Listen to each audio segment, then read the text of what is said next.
the average ratio between the two for the last 100+ years. It could go much higher than that. If you realize it's coming out of the ground at 7-1, I'm not saying we're going to get to 7-1, but even take 20-1. Well, 20-1 right now at $4,332 would be $216. Could silver hit $200? Yes. Will it? Don't know. That's a lofty guess, but I think $100 silver is not foolish at all. I mean, at all. Not only is it the average ratio of the last 200 years, roughly 150 years, but it would still be about 6 times higher than it's coming out of the ground at. The 45-year wait is officially over. With gold smashing past $4,400, a massive cup and handle technical pattern has triggered, signaling that silver is mathematically primed to go vertical. The current gold to silver ratio reveals a rare anomaly. Silver is trading at a fraction of its historical norm, meaning it could skyrocket just to catch up. The race to triple-digit silver isn't a prediction anymore. The charts show it is already underway. Franklin CEO Andy Schectman explains why silver remains the most undervalued commodity on Earth despite the rally. He breaks down the math behind this historic breakout and reveals his master strategy. Ride silver's massive leverage now, then swap it for gold when the ratio drops below 40-1. Andy warns that the music will stop eventually, making this a critical window for wealth creation. Is 200 silver inevitable? You need to hear the exact target he is watching. Don't forget to like, subscribe, and enable notifications for additional in-depth content. Thanks for joining us again. Enjoy the video. So if we took gold right now at $4,330 and we divided by 42, which is pretty much the average man's price of the last 100 years, you're at, what are you at? Divided, 43.32 divided by 42, you're at $103. What's interesting is if you take the 45-year cup and handle, the top in 1980 is 45, the bottom is around 4. That's $46 difference. Then you get up to 2011 where it's the top again. So, and then it comes down to the handle. And when it breaks through, you take the top minus the bottom, that's 50 minus 4, 46, add it to the top, that's $96. Pretty darn close to where that number is. I would not be surprised one bit to see Keith Neumeyer's triple-digit silver prediction years ago play out. And quite frankly, that would just be the average ratio between the two for the last 100+ years. It could go much higher than that. If you realize it's coming out of the ground at 7-1, I'm not saying we're going to get to 7-1, but even take 20-1. Well, 20-1 right now at $4,332 would be $216. Could silver hit $200? Yes. Will it? Don't know. That's a lofty guess, but I think $100 silver is not foolish at all. I mean, at all. Not only is it the average ratio of the last 200 years, roughly 150 years, but it would still be about 6 times higher than it's coming out of the ground at. Now, if someone had $10 million, it wouldn't be the same thing, because ultimately you want to continue to buy gold. Ultimately, when the music stops, it's about gold, in my opinion. But the value and the leverage and just the flat out, in my mind, best value I've ever seen, most undervalued commodity in the world is still silver. When the music stops, gold's going to be massively reintegrated into the system, and we're not getting any younger. So again, if this is $1,600, whatever, silver, but 90,000 gold, as you get older, moving, schlepping, storing, logistics with silver can become an issue. So I think you use that ratio. Now, when you and I started talking, the ratio was 85-1. Now it's in the 50s.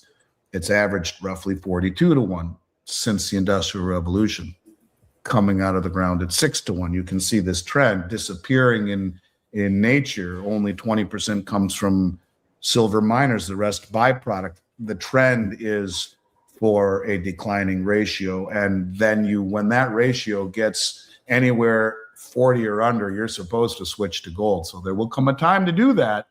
right now silver, but could very shortly be gold. But value-wise, for 10 grand, you're just way better off having the leverage of silver versus 2.5 ounces of gold. When I think it's time to sell, I swear to you on the Bible, I swear to you that I will tell the world when I think it's time to sell, but I don't think we're anywhere near that yet. But there will come a time to trade your silver to gold, and I'll be the first one to tell you when it's time. As silver hovers near $80 amid fresh geopolitical flares from Venezuela, China's new export licenses, effective now, tighten 60 to 70% of global refined supply, sparking industrial shortages in solar and EVs while COMEX sees massive physical takedowns. This squeeze could propel prices far higher in 2026. Precious metals expert Andy Schectman reveals big banks like JP Morgan and Citibank hoarding deliverable silver over paper promises, signaling a breakdown in old alliances, plus China's hoarding and strategic flows pointing to national security plays. Will physical metal vanish before mainstream wakes up? Watch to find out. When we see the institutions closest to the metal prioritizing control of deliverable silver, not promises of future availability. In other words, where JP Morgan and Citibank are the two biggest recipients of all of the silver that Deutsche Bank, they made Deutsche Bank give up. Now, normally metal would flow back and forth between the banks in Europe and the banks in the United States. Remember, Tom Luongo has this theory that Trump is out to get the European aristocrats, and he'll do it by exposing the European banks, including the Bank of England. Well, all of this metal is coming back. And when you see Deutsche Bank have to cough up all of this gold and all of this metal to, in particular, JP Morgan and Citibank, it's like they're cannibalizing each other, that this relationship, this unspoken relationship is now breaking down. And I think that is a really, really, really, really big deal. To me, it's interesting because Citibank says it's for their house account. JP Morgan says it's for a client. Who's got that kind of metal? Right. Which clients want to take in this kind of volume? Who's got that kind of money? Yeah. Yes. And so I just want you to understand that these banks never cannibalized each other. It seems like maybe, and they were either forced or willing to deliver to JP Morgan and Citibank.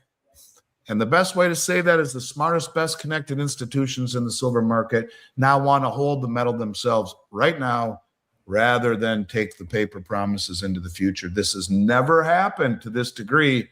Just tells you that that's all you need to know going into this volatility. Hold tight, even shut off your darn computer, come back and look at it in February. You'll be probably better off. If silver is a strategic metal, if they get their hands on it, it ain't coming back.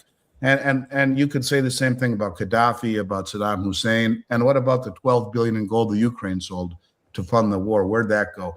You could say that's all perhaps coming back to the U.S. for strategic purposes. Yeah. And, when Trump starts talking about the Monroe Doctrine, I think he's saying it's not just, this isn't like a pushback to the BRICS in my mind. Venezuela had applied to the BRICS. It's not just about them. He came out, there's an article in Axios that says he just publicly issued warnings to governments of Mexico, Cuba, and Colombia. But I think that if they're going to come in and take this stuff, it's not going into the open market. It's going into the U.S. coffers, because I do think that is part of national security. Certainly silver is. And if Judy Shelton, who you and I have talked about a million times, is right, well, that's part and parcel of what Tether is doing to push the price up. You need lots of gold to back the treasuries. Well, that would make sense to me. It ain't going out into the marketplace. It's going to back a new system, I believe, a new monetary system. So yes, it will have impact in terms of how it would benefit the country that holds it, but I don't think that's going to be something that will be dumped onto the COMEX market or onto the LBMA for anyone who wants to buy it. No, it's just going to strengthen the position behind the scenes. I think, again, it just goes to show, if you have nations that are saying, yeah, this is critical, and yeah, we agree, we're not going to send it out anywhere near like we used to. They will send some out, but if you're not a state-sponsored refinery, you can't send it out anymore. And there were all these small mid-level refiners that would send all their stuff out. Not anymore. You have to have a certain amount, like you have to produce a certain amount, be proven for a couple of years, and then get a permit through Beijing. But the state doesn't want to send this stuff out. It's going to have an effect. They're responsible for 60 to 70% of all the world's silver refining. And a lot of that would make its way back into the Western markets. And so if there is hoarding here on COMEX, again, millions of ounces every month, millions of ounces. These people aren't letting it go. So once it comes into COMEX, where's it going? Who's standing for delivery? Who's taking it out of the COMEX? Yeah, it's a race, and it will. All of these things will add up. And the interesting thing about it is that people who listen to me and you and others in this industry, Vince Lancy, amazing, a lot of really smart, good guys out there that are telling us this, well, we're the pimple on the elephant's rear end. The big money, the rear end, or the elephant itself, rather, they have no idea what's coming. That's the interesting thing, is that when you take a step back and realize big money always positions before the herd, well, you can see it. You guys have a front row seat to see it. What makes people who listen to you and others in this industry unique is they have open minds. But I guarantee you, a Christmas dinner or Thanksgiving dinner, they would have a very hard time speaking this way to their friends and their family because no one gets it yet. So you will see profound impacts. But by the time it's recognizable to the mainstream, it'll be far too late. Everyone will have been far too positioned. And what is left, the scraps, will be too far and too few between in order, I think, to make it realistic for those people to protect themselves, because it'll be too expensive, too hard to get, too long, too many delivery delays, etc. Public is just now starting to wake up. The retail business has picked up.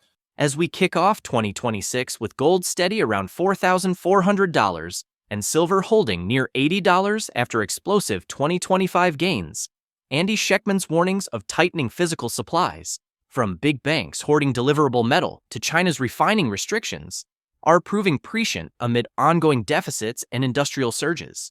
The gold-silver ratio dipping toward 55 signals silver's catch-up potential, positioning patient stackers for outsized rewards in this new monetary era. Don't wait until mainstream panic drives premiums sky high.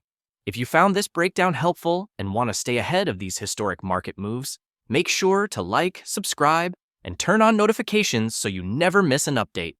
Your support helps the channel grow and keeps you informed when the markets shift next.